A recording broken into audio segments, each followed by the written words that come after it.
నా పేరు దోమల నాగేంద్ర, ఎనర్జీ వాస్తు ఎక్స్పర్ట్. ఈ వీడియోలో సంతానము లేకపోవడానికి వాస్తుకు ఏమైనా సంబంధం ఉందా అంటే నా పరిశోధనలో తెలిసిన పాయింట్స్ నేను చెప్తున్నానండి.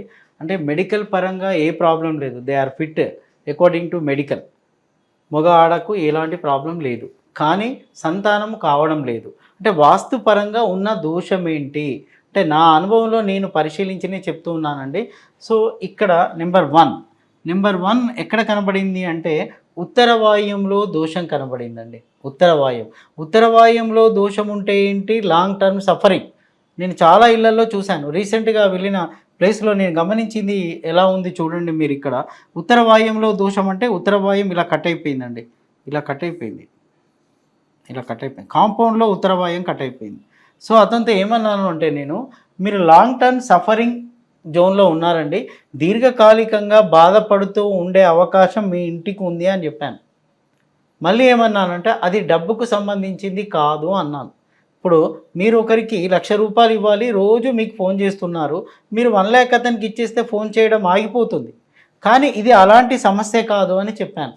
సో తన ఇల్లు విజిటింగ్ అంతా చూసిన తర్వాత లాస్ట్కి తను ఏం చెప్పాడు అంటే, నాకు పెళ్ళై 15 సంవత్సరాలు అవుతుంది సార్, పిల్లలు లేరు అన్నాడు. పిల్లలు లేరు అని చెప్పాడు ఆయన. కారణం ఏం జరిగింది, అక్కడ ఉత్తర వాయుం కట్ అయిపోయింది. లాంగ్ టర్మ్ సఫర్ అవుతున్నారు సంతానం లేకుండా. సో దీని మూలంగానే అతనికి ఉత్తర వాయుము కట్ అయిపోయింది. అది తనని దీర్ఘకాలికంగా బాధ పెడుతూ ఉంది అని నేను గమనించాను. నేను ఏమి చెప్పానో చివరికి అదే చెప్పాడు. సో నువ్వు దీర్ఘకాలికంగా బాధపడుతున్నావు సార్, సంతానం లేమితోటి దీర్ఘకాలికంగా బాధపడుతున్నా అని చెప్పాడు. దానికి కారణం ఏంది అంటే ఉత్తర వాయువు. మరి ఒకరింట్లో నేను ఇది చూశానండి. నేను మరొకరింట్లో ఎలా చూశానంటే ఇదే ఉత్తర వాయువులో చూశాను. ఏ విధంగా చూశాను అంటే వారు ఏం చేశారు అని అంటే, ఇక్కడ మెట్లు, ఇది అండి, వారికి ఇక్కడ మెట్లు ఉన్నాయి, ఇవన్నీ మెట్లు, ఈ మెట్లు ఉన్నాయి. మెట్ల కింద బాత్రూమ్ కూడా కట్టేశాడు. సో కాంపౌండ్ మెట్లన్నీ కలిసిపోయి ఉన్నాయండి, ఇలా ఉన్నాయి మొత్తం. అంటే కాంపౌండ్ మెట్లు కలిసి ఉన్నాయి, మెట్ల కింద బాత్రూమ్ ఉంది. సో ఇది చూసి అతనితో కూడా నేను ఇదే అన్నాను, మీరు ఉత్తర వాయు దోషంతో సఫర్ అవుతున్నారండి, మీరు దీర్ఘకాలికంగా బాధపడే సంఘటన మీ జీవితంలో జరగవచ్చు అన్నాను. సో అతను కూడా ఏం చెప్పాడు, సార్ నాకు పెళ్ళయి 12 సంవత్సరాలు సార్, నాకు సంతానం లేదు అని అతను కూడా చెప్పేశాడు. సో ఇంతకుముందు చెప్పిన ఎగ్జాంపుల్ ఏంటి అంటే ఉత్తర వాయుం కట్ అయిపోయింది, ఇక్కడ ఉత్తర వాయుం పెరిగిపోయిందండి. చూడండి ఉత్తర వాయుం పెరిగిపోయింది. సార్ ఇలా ఉత్తర వాయుం పెరగడం వల్ల ఏం జరిగింది సార్ అని అంటే, ఈ ఉత్తర వాయుం ఇటు పెరిగింది అని అంటే మీరు ఇక్కడ చూడండి, ఇక్కడ ఈశాన్యం ఇది పెరిగింది, ఇది తరిగింది కదండి.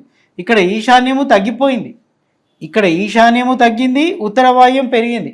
ఎప్పుడైతే ఈశాన్యము తగ్గిందో అతనికి సంతానలేమి సమస్యలు వస్తూ ఉంటాయి, వంశాభివృద్ధి ఉండదు, పిల్లలు ఉండే అవకాశమే లేదు. ఎందుకు అంటే ఈశాన్యము తగ్గిపోయింది. ఇప్పుడు ఈశాన్యం దానికి లింకప్ అవుతుందండి. ఈశాన్యం ఏ విధంగా లింకప్ అవుతుంది, ఇది పెరిగింది, ఇది తరిగింది. ఇది పెరిగిందని ఎలా చెప్తారు అంటే, ఇది మొత్తం చూడండి కాంపౌండ్తో సహా కలిపి కట్టేసుకున్నాడు ఆయన. అంటే మెట్లు ఉన్నాయి, మెట్ల పక్కన ఈ మెట్లు కాంపౌండ్ కలిపేశాడు. అంటే ఇది కంప్లీట్గా పెరిగిపోయిందండి. ఉత్తర వాయుం పెంచుకున్నాడు, ఇది పెరిగింది, ఇది తరిగింది. ఉత్తర ఈశాన్యము తరిగిపోయింది, తను ఈశాన్య లోపంతో బాధపడుతూ ఉంటాడు. అక్కడ ఉత్తర ఈశాన్యము లోపం జరిగిపోయింది తనకి. సో దానివల్ల ఏమవుతుంది అని అంటే, ఈశాన్యం లోపించింది అంటే సంతాన లోపం ఉంటుంది, వంశాభివృద్ధి ఉండదు. ఇది ఎవరు అడిగినా చెప్తారండి. ఈశాన్య లోపం ఏం చేస్తుంది, సంతానాభివృద్ధి ఉండదు. మరొక సందర్భంలో ఇంట్లో మగ సంతానము ఉండదు, ఆడపిల్లలు పుడుతూనే ఉంటారు. సో ఇక్కడ చూస్తే తనకు సంతానం లేకుండానే జరిగిపోయింది. కారణం ఏంటి అంటే ఉత్తర ఈశాన్యము తరిగిపోయింది, ఉత్తర వాయుం పెరిగిపోయింది. మీకు ఇంతకుముందు చెప్పిన దాంట్లో కూడా సేమ్ సిమ్టమ్ అండి. ఇక్కడ కాంపౌండ్లో కట్ అయిపోయింది అన్నాను, ఇది పెరిగిపోయింది, ఉత్తర ఈశాన్యం పెరిగిపోయింది. మీరు అనొచ్చు, సార్ ఉత్తర ఈశాన్యం పెరిగితే మంచిదే కదా, ఏదైనా క్రమబద్ధంగా పెరుక్కుంటూ ఉండాలి, దానికో పద్ధతి, దానికో విధానం ఉంటుంది. అంతేగాని సడన్గా ఇలా వచ్చి ఇలా పెంచేస్తే సో ఉత్తర ఈశాన్యం పెరిగిపోయింది కదా అంటే ఇక్కడ తరిగిపోయిందనే విషయాన్ని నువ్వు మర్చిపోతున్నావు. ఇక్కడ తరిగింది, ఇక్కడ పెరిగింది, అది కూడా ఇంబ్యాలెన్స్ చేస్తూ ఉంటుంది. మరి దీనికి నైరుతికి కూడా సంబంధం ఉంటుంది. ఇదేమో ఉత్తర వాయుం అండి, ఇది ఉత్తర వాయుము, ఇది వచ్చేసి ఈశాన్యము, ఇది ఈశాన్యం. నేను ఎందుకు రాస్తున్నాను అంటే మీరు గమనించుకోండి, ఇది వచ్చేసి నైరుతి అండి, ఇది వచ్చేసి నైరుతి. ఈ ఒక్క ఇంపాక్ట్ తోటి ఎన్ని చోట్ల దాని ఎఫెక్ట్ పడుతుందో తెలుసా? ఉత్తర వాయుం ఇటు పెరిగింది అంటే ఉత్తర ఈశాన్యము తరిగింది, ఉత్తర ఈశాన్యం తరిగిందంటే దీని ఎఫెక్ట్ వచ్చేసి నైరుతిలో పడుతుందండి. మీకు తెలియకుండానే నైరుతి డ్యామేజ్ అవుతూ ఉంటుంది. అంటే నైరుతి ఎఫెక్ట్ కూడా వచ్చేసింది. ఈ ఒక్క సిమ్టమ్స్ తోటి నైరుతి ఎఫెక్ట్ కూడా వచ్చేసింది. మరికొన్ని ఇళ్లలో ఎలా జరుగుతూ ఉంటుంది అని అంటే ఈశాన్యమే డైరెక్ట్ డ్యామేజ్ అయిపోతూ ఉంటుందండి.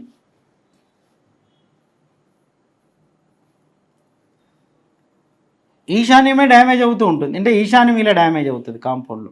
ఈశాన్యం ఉండదు ఆ ఇంటికి. చూడండి, ఈశాన్యం ఉండదు. అంటే ఈశాన్యం తగ్గిపోయింది, మళ్ళీ ఏం పెరిగిందండి? మళ్ళీ ఉత్తర వాయుం పెరిగింది. అంటే ఈశాన్యం ఉత్తర వాయుం ఎఫెక్ట్ ఉంది, ఈశాన్యం ఎఫెక్ట్ ఉంది. ఎప్పుడైతే ఇది తరిగిందో నైరుతి ఇంబ్యాలెన్స్ అవుతుంది, మరి దీని ఎఫెక్ట్ ఉంది. చూడండి, మీరు గమనించండి, మీరు ఇంట్లో ప్రాక్టికల్గా అవునా కాదా మీరు తిరిగి చూసి పరిశీలించండి. నేను ఇది అనుభవంతో చెప్తున్న పాయింట్సేనండి. సో ఇక్కడ ఇది తరిగింది, ఇది ఇక్కడ ఇది పెరిగింది. దీని ఎఫెక్ట్ ఎన్ని చోట్ల పడింది అంటే ఉత్తర వాయుం పెరిగింది, ఈశాన్యము తరిగింది, నైరుతి ఇంబ్యాలెన్స్ అవుతుందండి. ఇది ఇలా వచ్చింది అంటే దీని ఇంపాక్ట్ ఇక్కడ పడిపోతుంది, నైరుతి ఇంబ్యాలెన్స్ అవుతూ ఉంటుంది. సో దీనివల్ల కూడా వంశ అభివృద్ధి ఉండదు, సంతానము కలిగే అవకాశాలు చాలా చాలా తక్కువ. అంటే మీరు అడుగుతారు మరి నేనేం చేయాలంటే సరి చేసుకోండి అంతే, ఇది బ్యాలెన్స్ చేసుకోమని చెప్తున్నా.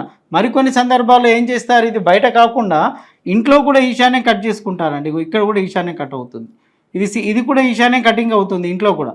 సో దీనివల్ల కూడా సేమ్ సిమ్టమ్ కదండి. ఇది పెరిగింది, ఇది పెరిగింది, ఇది తరిగింది. దీని ఎఫెక్ట్ వచ్చేసి ఇక్కడ పడుతుంది. సేమ్ 1 2 3 పాయింట్స్, ఈశాన్యము ఉత్తర వాయుము ఈశాన్యము నైరుతి 3 ప్లేసెస్ డ్యామేజ్ అవుతున్నాయి. ఒకే సిమ్టమ్స్ తోటి 3 ప్లేసెస్ డ్యామేజ్ అవుతున్నాయి. మరికొన్ని సందర్భాల్లో ఎలా ఉంటుంది అని అంటే ఇల్లు చూస్తే చక్కగా ఉంటుందండి, చాలా చక్కగా ఉంటుంది, చూడగానే చాలా నీట్గా చాలా బాగుంటుంది. కానీ ఇక్కడ జరిగేది ఏమవుతుంది, కొందరి కాంపౌండ్లో నైరుతే కట్ అవుతుంది. ఈ నైరుతి భాగం కట్ అయిపోయి ఉంటుంది కాంపౌండ్. ఎప్పుడైతే నైరుతి కట్ అయిపోయిందో దీని ఎఫెక్ట్ వచ్చేసి మళ్ళీ ఈశాన్యంలో పడుతుంది కదా. దీని ఎఫెక్ట్ ఈశాన్యంలో పడుతుందండి. ఈశాన్యంలో పడిందంటే 3 ఇంబ్యాలెన్స్ అయిపోతాయి, ఉత్తర వాయువు, ఈశాన్యము, నైరుతి. సో దానివల్ల కూడా సంతానం కలగకుండా ఉంటుంది, సంతానాభివృద్ధి ఉండదు, వంశాభివృద్ధి ఉండదు. కారణాలు ఏమైనా కావచ్చు. అందుకే మీరు వీటిని పరిశీలించండి. ఇప్పుడు నైరుతి ఇక్కడ డ్యామేజ్ కాకుండా కొన్ని ఇళ్లలో ఏమవుతుందంటే ఇంట్లో కూడా నైరుతి కట్ కావచ్చు, లేదా నైరుతిలో టాయిలెట్ కూడా ఉండొచ్చు. నేను చాలా వీడియోలలో చెప్పాను నైరుతి టాయిలెట్ గురించి. నైరుతిలో టాయిలెట్ ఉన్నా కూడా వంశ అభివృద్ధి ఉండదు, అంటే సంతానము కలగకుండా చేసే అవకాశం ఉన్న వాళ్ళలో ఇది కూడా ఒకటి. సార్ మాకు సంతానం ఉంది సార్ భలే చెప్పారు అంటే లేని వారిలో ఇది కూడా ఒకటి. సో కాంపౌండ్లో నైరుతి కాంపౌండ్లో కూడా ఇక్కడ కూడా టాయిలెట్ ఉందనుకోండి, వంశాభివృద్ధి ఉండదు, ఎదుగుదల ఉండదు, ఆ వంశమే క్షీణించే అవకాశం ఉంటుంది, డెవలప్మెంట్ మొత్తం పడిపోయే అవకాశం ఉంటుందండి. ఇంకొక సందర్భంలో ఈశాన్యంలో కొంతమంది పూజ గది పెడుతూ ఉంటారండి. ఇది ఎంత ప్రమాదమో ఇది అది అంతే ప్రమాదం అండి. ఈశాన్యం మూతపడుతుంది, అప్పుడు నైరుతి ఇంపాక్ట్ ఉంటుంది. ఈ విధంగా ఉన్న ఇళ్లలో ఏమవుతుందంటే క్రమక్రమంగా వంశం క్షీణిస్తూ ఉంటుంది, అభివృద్ధి ఉండదు, సంతానం ఉండదు, మగపిల్లల ఎదుగుదల ఉండదు, మగపిల్లలు పుట్టడమే తగ్గుతుంది, ఆడపిల్లల యొక్క ఉత్పత్తి పెరుగుతుంది, క్రమంగా వాళ్ళ వంశం మొత్తం దెబ్బతినే అవకాశం ఉంటుంది. సో ఓకే, అంటే నేను ఏమంటున్నానంటే ఈ 3 పాయింట్ చూసుకోండి. మరికొన్ని సందర్భంలో అండి ఇక్కడ ఉత్తర వాయుంలో వీధి పోటు కూడా రావచ్చు, ఉత్తర వాయుంలో వీధి పోటు కూడా రావచ్చు. ఈ ఉత్తర వాయుం వీధి పోటు కూడా ఉత్తర ఈశాన్యాన్ని ఉత్తర వాయుయాన్ని డ్యామేజ్ చేస్తుంది, ఉత్తర వాయుంలో బలం లేకుండా చేస్తుంది, అది గమనించండి. మరికొన్ని సందర్భంలో ఏమవుతుందంటే నైరుతి వీధి పోటు కూడా రావచ్చండి. ఇది పడమర నైరుతి వీధి పోటు రావచ్చు, దక్షిణ నైరుతి వీధి పోటు కూడా రావచ్చు. ఈ విధంగా వీధి పోట్లు వస్తే కూడా నైరుతిలో బలం తగ్గిపోతూ ఉంటుంది, నైరుతి డ్యామేజ్ అవుతుంది. నైరుతి బాగుంటూనే ఈ ఇంటి యజమాని చాలా స్ట్రాంగ్గా ఉంటాడు, పబ్లిక్లో తిరగలుగుతాడు, గల్లెగిరేసుకొని పబ్లిక్లో సక్సెస్ రేట్ పెరుగుతూ ఉంటుంది, లీడర్గా ఎదుగుతాడు, అందరూ తనని నమస్కరిస్తూ ఉంటాడు. ఈ నైరుతి బాగాలేదనుకోండి ఏదో ఒక లోపం వస్తుంది, ముఖ్యంగా సంతాన లోపం కూడా వచ్చే అవకాశం నేను చూశాను. పిల్లలు కలకపోవడం, సమాజంలో తిరగడానికి ఇబ్బందిగా ఉండడం, తను తక్కువగా అనే ఫీలింగ్తో ఉండడం, ఇవన్నీ జరిగే అవకాశాలకు కారణం కూడా నైరుతే. అందుకే మీరు మీ ఇంట్లో సింపుల్ అనమాట, సంతాన లోపం ఉంది అంటే ఫస్ట్ మీరు ఏం చెక్ చేసుకోండి అంటే ఉత్తర వాయుము ఎలా ఉందో చూసుకోండి, లాంగ్ టర్మ్ సఫర్ అవుతూ ఉండే అవకాశం ఉంటుంది. ఇంకొక పాయింట్ ఏం చెప్తాను అంటే ఈశాన్యం ఎలా ఉందో చూసుకోండి. ఇంకో పాయింట్ ఏం చెప్తానంటే నైరుతి. ఇంకొకటి ఇది ఎడిషనల్ పాయింట్ అండి, నేను అనుభవంలో చూశాను కాబట్టి చెప్తూ ఉన్నాను. కొంతమంది పేరెంట్స్ ఎవరైనా వారి ఇంట్లో వాళ్ళ అమ్మాయికి పిల్లలు కావట్లేదని బాధపడుతూ ఉంటే మీ ఇంట్లో కూడా చెక్ చేసుకోండి. ఇది ఈ పాయింట్ ఏ బుక్‌లలో, ఏ గ్రంథాల్లో, ఏ పురాతన గ్రంథాల్లో, కొత్త గ్రంథాల్లో ఉండదు. ఇది నేను అనుభవంతో చెప్తున్న పాయింట్. మీ కూతురికి పిల్లలు కావట్లేదు అనంటే మీ ఇంట్లో కూడా చెక్ చేసుకోండి. మీరు మీ అమ్మాయి గురించి బాధపడుతూ ఉన్నారని మీకు అర్థమైంది కదా! మీ ఇంట్లో కనుక ఆగ్నేయ దోషము గనక మీ ఇంట్లో ఉంటే మీ అమ్మాయికి పిల్లలు లేకుండా అంటే ఏదో మూలంగా మీ అమ్మాయి గురించి మీరు బాధపడాలి. అమ్మాయికి పిల్లలు లేకుండానైనా బాధపడాలి. లేదా అమ్మాయి భర్తతో కలిసి ఉండకుండా ఉండడం వల్లనా బాధపడాలి. వాళ్ళ అభివృద్ధి లేకుండా ఉండడం వల్లనా బాధపడాలి. దీనికి కూడా ఒక కారణం నేను గమనించాను. అంటే మీ ఇంట్లో ఆగ్నేయంలో ఎలా ఇక్కడ గనక ఈ ఆగ్నేయం కట్ అయిపోయినా అంటే ఇక్కడ ఆగ్నేయం కొందరిలో ఇలా కట్ అవుతుందండి. సో ఇది కూడా ప్రాబ్లమే. ఆగ్నేయం కట్ అయిపోయినట్టే. లేదా ఇంట్లో అయినా ఇక్కడ టాయిలెట్ ఇచ్చేస్తుంటారు. ఇంట్లో ఆగ్నేయంలో టాయిలెట్. అది కూడా ఆగ్నేయ దోషమే. కొన్ని ఇళ్ళల్లో ఏం చేస్తారు కాంపౌండ్‌లో ఇక్కడ ఆగ్నేయంలో టాయిలెట్ ఇస్తారండి. ఇది ఆగ్నేయ మూలకు కప్ అయిపోతుంది. అది కూడా ఆగ్నేయ దోషమే. అంటే అమ్మాయి వాళ్ళ ఇంటి గురించి చెప్తున్నాను. మీరు కూడా గమనించుకోండి. ఈ మధ్య అమ్మాయి పెళ్లి కావడమే కష్టము. ఇలాంటి సమస్యలు వస్తే తల్లిదండ్రులు తలెత్తుకోవడం కష్టమవుతుంది. భారంగా మారిపోతుంది కాబట్టే చెప్తున్నాను. మరియు ఇక్కడ వచ్చేసి సెప్టిక్ ట్యాంక్ ఉందని మీరు అనొచ్చు. మా అమ్మాయి ఇంటికి వాళ్ళ ఇంటికి సంబంధం ఏందంటే ఉంది. నేను గమనించాను. మీ ఇల్లును పరిశీలించుకోండి. సో ఇక్కడ ఆగ్నేయంలో సెప్టిక్ ట్యాంక్ వచ్చిందనుకోండి అది ప్రాబ్లం చేస్తుంది. ఆగ్నేయం కింద ఇక్కడ మెట్లు వచ్చాయండి. మెట్ల కింద మీరు బాత్రూమ్ ఇచ్చారనుకోండి అది కూడా ప్రాబ్లం చేస్తుంది. అంటే ఆగ్నేయం పెరిగిపోతుంది ఆ ఇంటికి.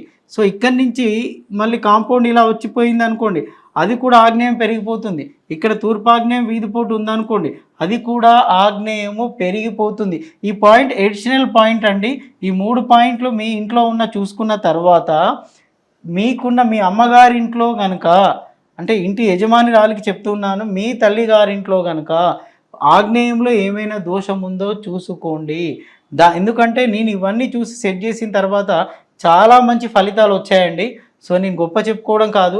ఇవన్నీ అనుభవంతో చెప్తున్న పాయింట్స్. చివరికి 4th పాయింట్ వరకు కూడా వెళ్ళాను. ఇవన్నీ సెట్ చేసిన తర్వాత కూడా ఎక్కడో ప్రాబ్లం వస్తుందని గమనించి అమ్మాయి వాళ్ళ ఇంటికి వెళ్ళి చూసినప్పుడు ఆగ్నేయ దోషం కనబడితే దాన్ని సరిచేసిన తర్వాత అద్భుతమైన ఫలితాలు వచ్చాయి.